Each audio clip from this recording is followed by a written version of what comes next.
All right, guys, this is 1981 Topps Football, Cello Pack number 233. We are looking for a Joe Montana rookie, which I know Sam has done twice, but now Dougie Fresh needs to do one. So, 8 on the random. And, all right. So, Robert White is in just a sea of Ricardos. 1, 2, 3, 4, 5, 6, 7, 8. All right, so Robert White will have the third card. Everything else will go to Ricardo. All right, let's send the list to Emily. He's well. What can I say except you're welcome? The first time I hung the whole long, you do that enough today. I mean, one, it's the Rock song. Two, I've watched Moana enough times. That song is just Let It Go. Let me tell you what, Let It Go used to take my son out of full-blown meltdowns. Any cool bounties on Sterling? We'll give away a 1968 Topps baseball set break spot. All right, so close it, and we will give out 1968 Topps set break spots. There's 2 spots. There's 2 spots. Both of them. Both of them. Will get. Both of you will get a 68 Topps set break spot if we close a Sterling box. All right, so we'll flip this over. All right, so J5's favorite position is up on top with double puntage. Although Dave Jennings is a very good punter and was a very good punter in his day.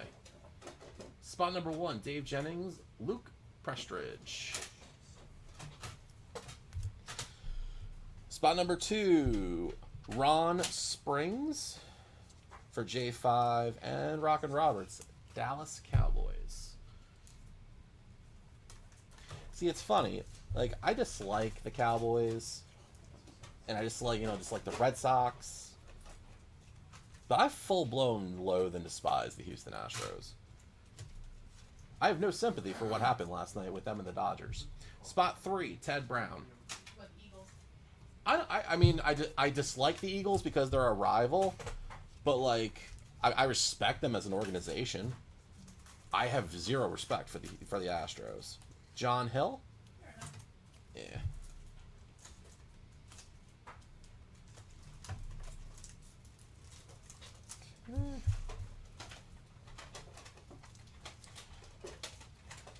Gary Johnson? Crisco. Oh, Mike Jordan, I guess, is in. Okay, so. Alright, Mike Jordan. You're in. Okay, so 15 of 35 is done. Okay. Okay. It's the right team, but the wrong player. Well, I'm sure J5 will list another. If you close it out, I'm sure J5 will be more than gracious. As I show off Earl Cooper here from the 49ers, I'm sure J5 will be willing to go put up another Sterling box. Because we got a couple.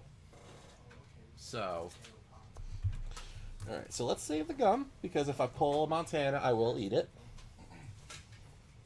Alright, I believe James Lofton is a Hall of Famer.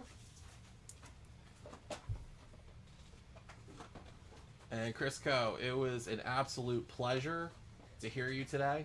I know we've talked on the phone and we've emailed in the past, but to actually put a face to the person. I know we're Facebook friends.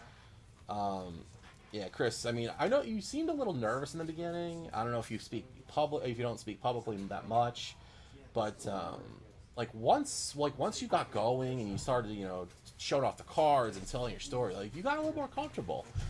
You really are one of the biggest reasons why this community is what it is.